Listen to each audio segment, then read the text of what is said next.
Hello viewers, আসসালামু আলাইকুম। SB সুমুর রান্নাঘরে আজকে আপনাদেরকে দেখাবো গরুর মাংস ভুনা। গরুর মাংস ভুনা করার জন্য প্রথমেই আমরা মশলা বেটে নিয়েছি।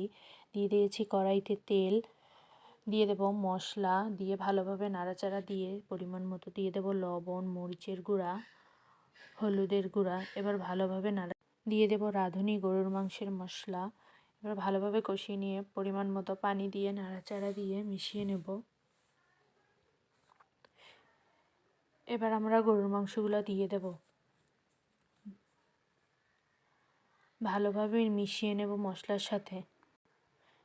মিশিয়ে নেওয়ার পর এটাকে সামান্য পরিমাণ পানি দিয়ে ঢাকনা দিয়ে ঢেকে দেব।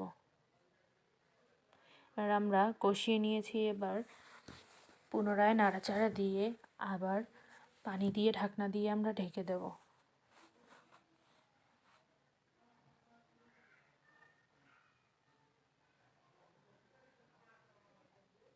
দেখতে পাচ্ছেন যে আমাদের রান্নার কিন্তু শেষ পর্যায়ে এটা হচ্ছে আমাদের রান্নার শেষ কালার।